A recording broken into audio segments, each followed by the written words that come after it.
Sony released a tweet a little earlier this morning talking about the new system updates coming to the PS5 and the PS4. I want to go over those updates for you guys today and talk you through some of the technical nonsense that's going on behind the scenes.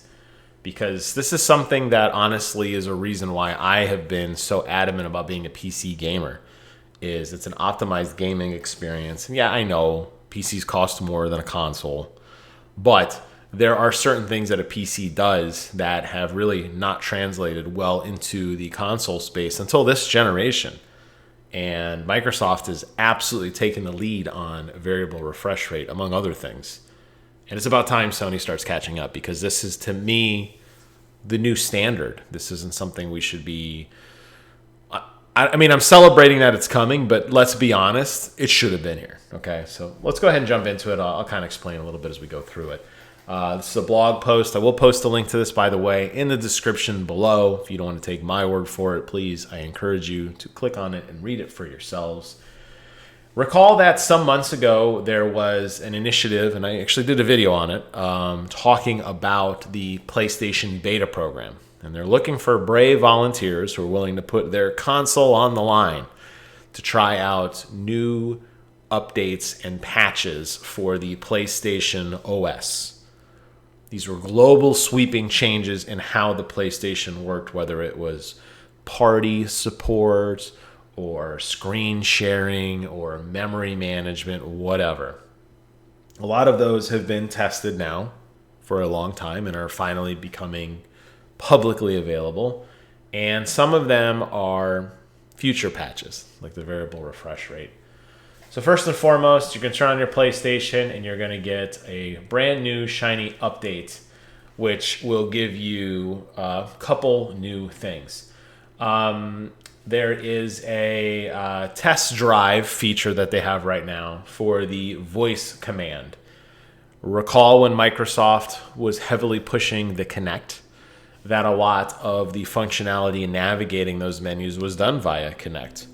That kind of devolved into Cortana, which was the Windows variant of this kind of support, and ultimately kind of dissolved. But I guess Sony now wants to get on board with all of the other voice command systems that you have in your Siri and your Alexa and all of your other smart devices, to allow you to be able to do media playback via your voice, which would be done through the microphone in your DualSense controller. So that's coming. You'll be able to talk to your console and tell it to do things for you. They're also adding the ability to sync up the PlayStation app on your smartphone to be able to use different types of chat features.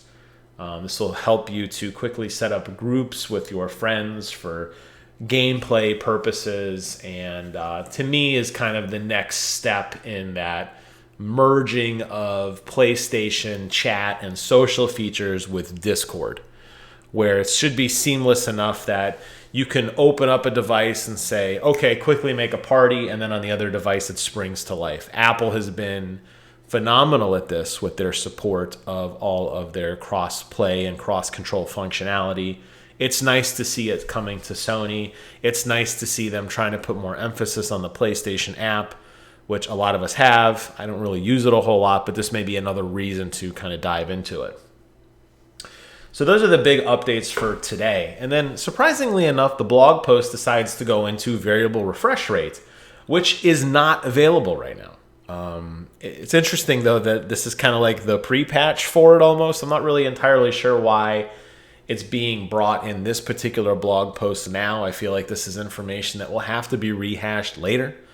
A lot of people are already asking, how do I access this now? You can't unless you have a gaming PC or you have a Microsoft Series X console. Those are the ways you're going to be able to modify and take advantage of VRR, which is phenomenal.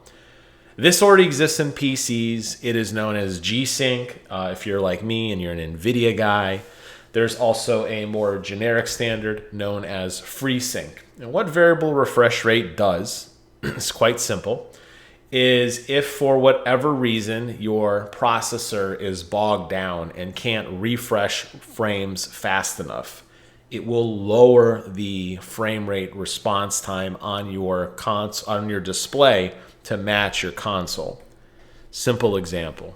A game runs at 60 hertz. That means 1/60th of a second. You are getting a refreshed image.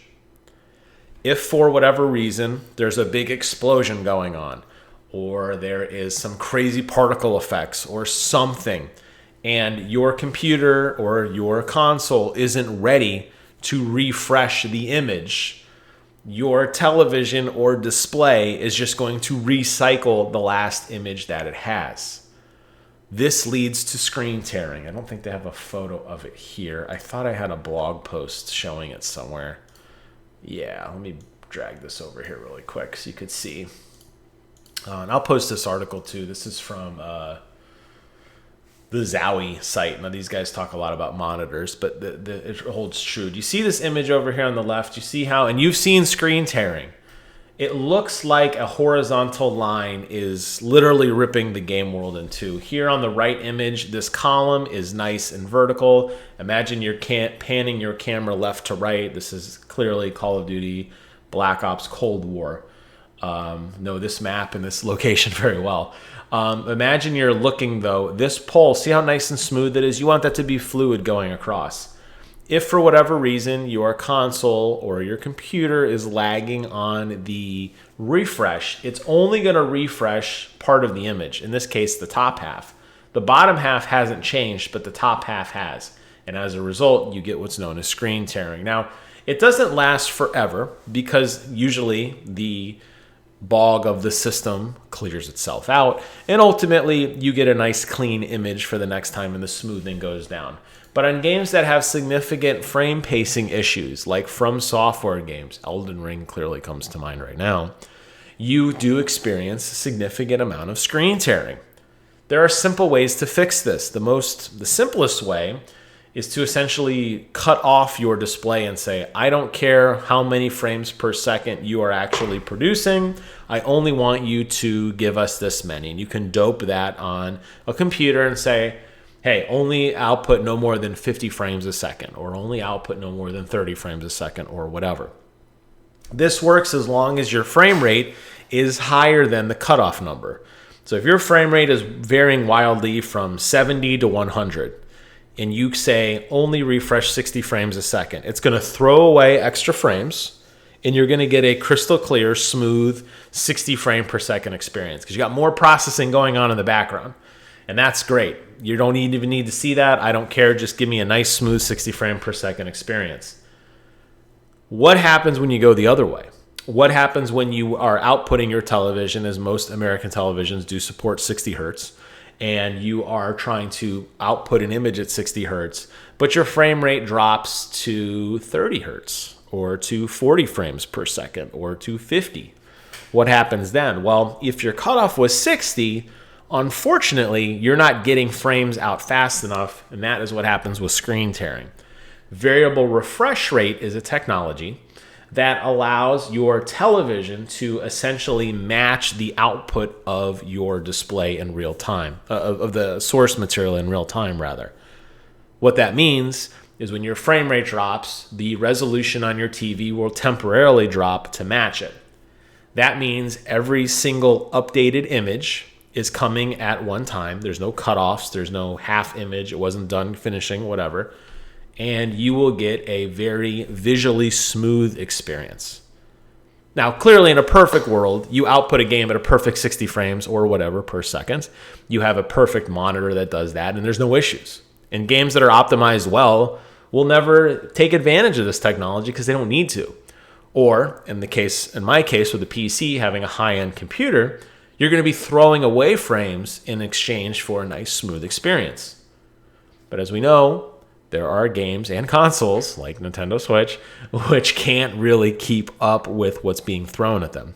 That is where variable refresh rate is going to come in handy, and where we're going to expect to see some significant performance improvement. The screen tearing should be eliminated, and it should be a much smoother experience. That is what they are hyping. And here is a screenshot of the video output tab on the PlayStation 5 user interface showing that, in fact, variable refresh rate exists. The key is this. There are two big takeaways, a couple big takeaways. One, it's not available yet. Why they're talking about it now boggles my mind. They had mentioned variable refresh rate was coming before the launch of the PlayStation 5. It is still not yet here. We are still patiently waiting. Number two, you have to have an HDMI 2.1 compatible television or PC monitor in order to take advantage of variable refresh rate.